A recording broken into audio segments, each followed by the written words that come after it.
Paul concernant un soldat avec une armure.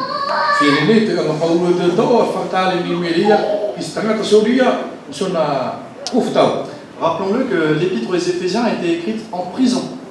Paul était en prison et il avait l'occasion de côtoyer et de voir tous les jours des gardes romains.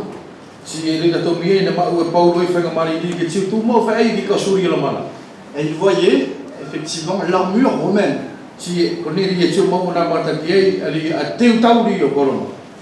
Et ça a très certainement nourri la réflexion et la méditation de l'apôtre Paul en prison. Et là, on va y venir un petit peu sur ces différents points de l'armure.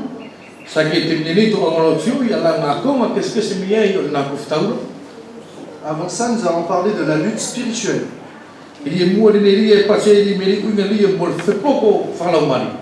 Le verset 12, il nous dit que nous n'avons pas à lutter contre la chair et le sang, mais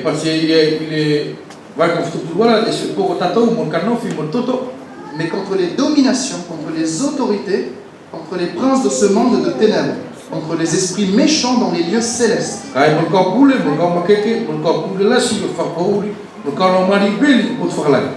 Il y a la guerre. Et cette guerre, elle est spirituelle. Et comme on l'a déjà vu précédemment dans Éphésiens, ce qui se passe dans les lieux célestes a un impact sur notre vie terrestre. Et notre vie terrestre, en quelque sorte, elle dépend de ce qui se passe au niveau céleste. Et l'apôtre Paul, il veut nous rappeler que vraiment, il y a cette guerre intense qui existe vraiment depuis très très longtemps.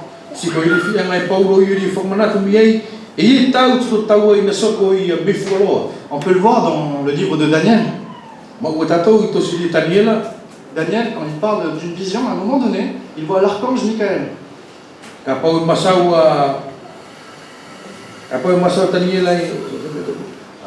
Daniel, il a une vision et il voit l'archange Michael.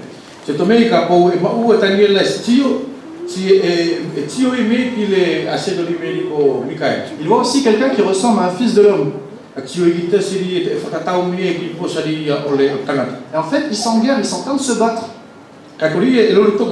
Et Daniel, il a cette vision de cette guerre spirituelle qui se passe dans les lieux célestes, entre les armées de Dieu, du Seigneur, et l'ennemi, Satan.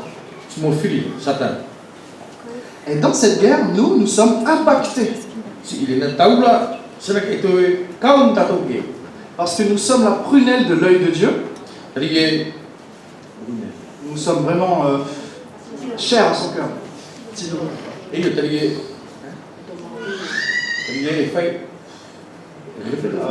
Nous sommes sans trésor. Dans l'Ancien Testament, Dieu il a manifesté son amour à Israël, mais on voit souvent Satan qui se lève contre Israël.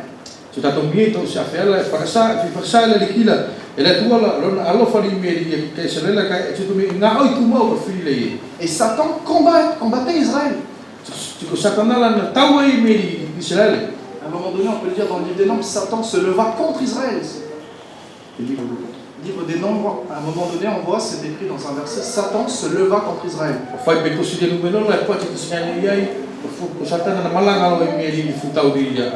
Et par la grâce de Jésus-Christ, les bénédictions et l'amour de Dieu pour Israël, il s'est étendu à nous aussi.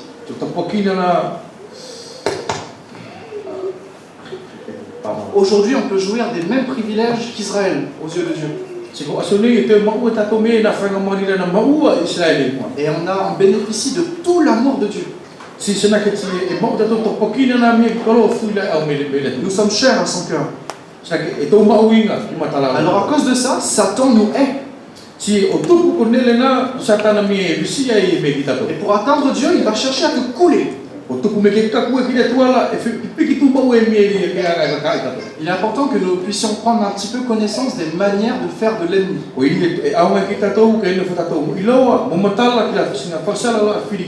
Quand il y a un combat entre deux camps, chaque camp a sa propre stratégie. Celui qui attaque, il a une stratégie d'offense.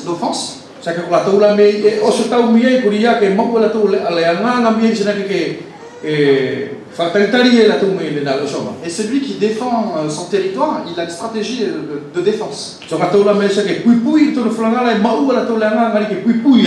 Et Satan avec nous, il n'est pas sur la défensive, il est sur l'attaque. Et l'apôtre Paul nous dit au verset 12,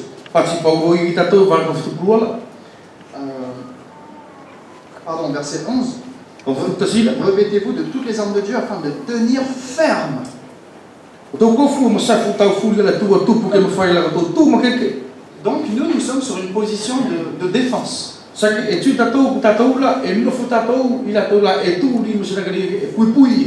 Dans certains milieux chrétiens, certains pensent qu'il faut qu'on soit à l'offensive contre Satan. Mais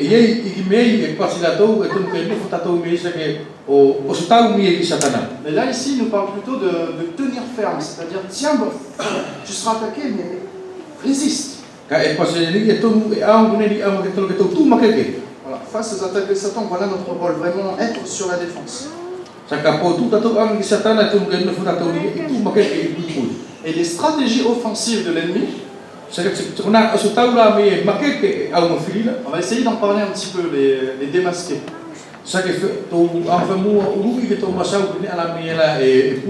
Savant qu'il est un serpent tortueux qui va essayer de nous atteindre d'une manière où on s'en doutera pas. Et c'est toujours de manière pernicieuse. C'est toujours de manière où tu vas pas t'en rendre compte et ce sera trop tard.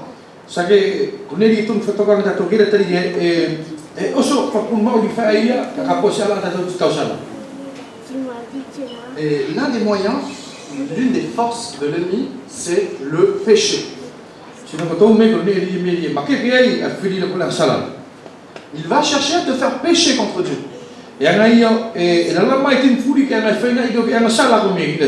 Ça, c'est son arme principale.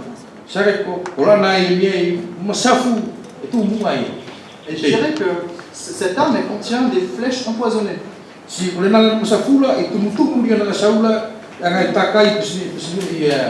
Lorsque tu reçois cette flèche, tu vas pas mourir tout de suite. Le poison, il va commencer à se répandre en toi. Et il va faire son effet et tu vas à petit feu tomber.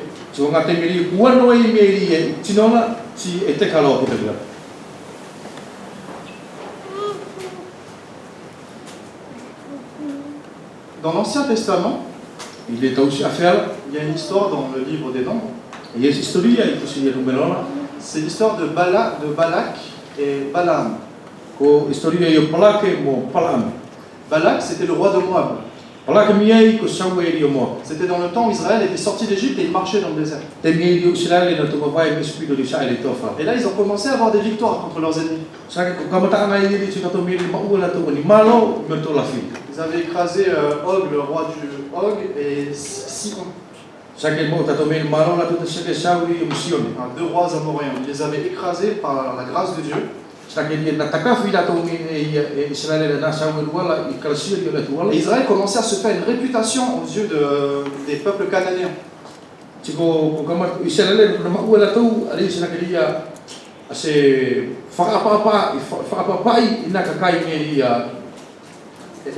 Peuple cananéen, le peuple. Et Balak, le roi de Moab, il a eu peur. Il a eu peur d'Israël. Alors, il a été chercher un prophète, Balaam, un prophète qui était connu pour, lorsqu'il prononçait une malédiction, la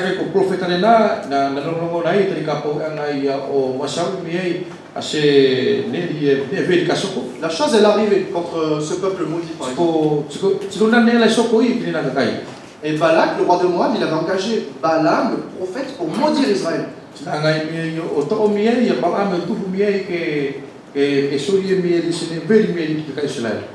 Alors Balaam est venu, il a essayé de maudire Israël, mais Dieu l'en a toujours empêché. Au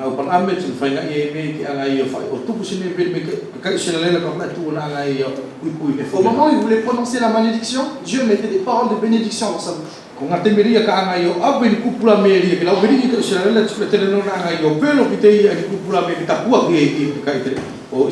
Et à plusieurs reprises, le roi de Moab, il a essayé de changer de point de vue pour que le prophète puisse maudire Israël.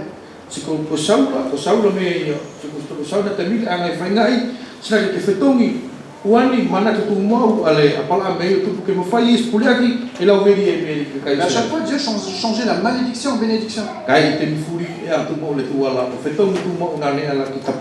Et après, plus tard, malheureusement, ce prophète, Balaam, il a trouvé un moyen pour faire tomber Israël.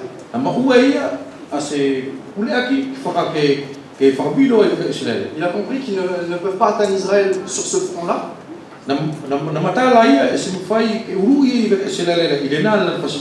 Alors ils ont trouvé une astuce pernicieuse. Voilà, une pensée vraiment, comment dire ça, pour les faire pécher contre Dieu. Ils ont compris que si Israël pêche contre Dieu, alors ils vont se rendre, on va dire, odieux auprès du Seigneur. Ils vont se rendre pécheurs.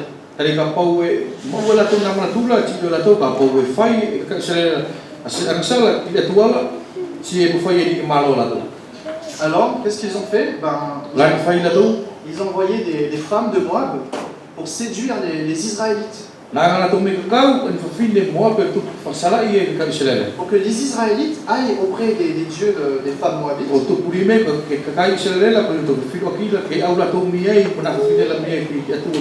Qui se prosternent et qui pêchent contre Dieu. Et c'est arrivé, ça a marché, ça a fonctionné. Israël avait péché contre Dieu et avait irrité le Seigneur. Alors le fléau a commencé à atteindre Israël. La malédiction, la correction du Seigneur a frappé. Ensuite ils se sont repentis. Je vous parle de cette histoire pour comprendre, c'est le même principe qu'on retrouve avec Satan aujourd'hui.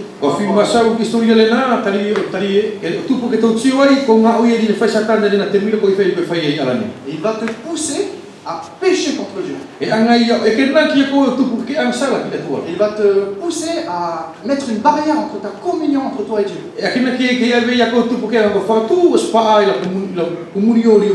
Parce qu'en te faisant pécher, il y a une barrière entre toi et Dieu, parce que Dieu il est saint. Et les barrières elles commencent à se dresser. Et après, ça c'est l'effet premier du poison de Satan.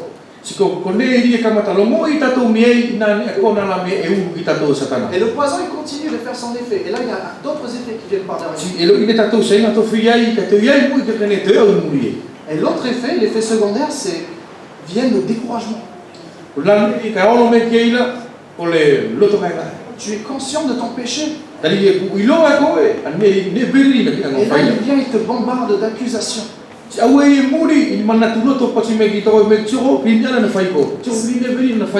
C'est fini, c'est foutu, te dira-t-il. Lâche l'affaire. Dieu il est bon, Dieu il est saint, mais regarde-toi, tu es un pécheur. Et voici notre conscience, on prend un coup et on s'éloigne de plus en plus de Dieu.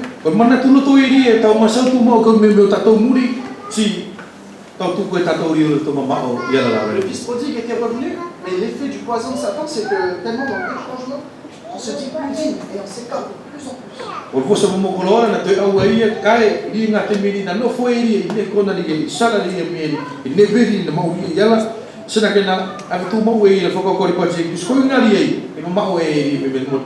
Et ça, c'est l'un des effets secondaires les plus terribles.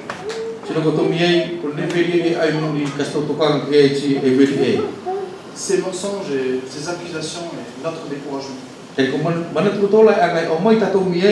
snaki ani paloki muni ne ala me ke pate ko bisko ngari tato mi sa ya la la. Et pour nous atteindre de cette manière, il peut utiliser différents moyens. O tupu ke taku tato ke ama file fona ina tu moni keskesi. Et là, je vais le dire pour chacun d'entre nous et je vais l'appliquer à moi-même parce que ça m'atteint aussi. Si ko ne la me ri ko fi masa ki tato si ka ta fi ko te o tari ka fi ko ne na te. Voilà une autre de ces armes, un autre moyen. Ko tasi ko to tio mai vai ke ni ko ngate funila ko tasi ya amusa fu fona i. Ça paraît inoffensif comme ça. Ça paraît tio se na ke ye mai.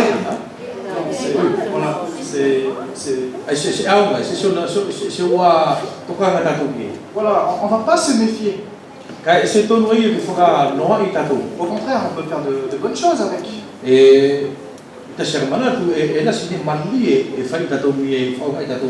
C'est l'un des leaders de la distraction. C'est l'un des moyens que Satan utilise pour nous occuper, nous distraire et nous empêcher d'être en communion avec Dieu. Je ne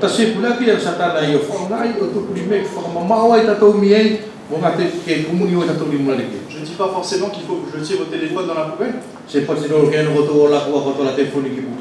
Seulement vraiment prendre garde. Parce qu'on ne s'est pas encore aperçu, mais ça y est, c'est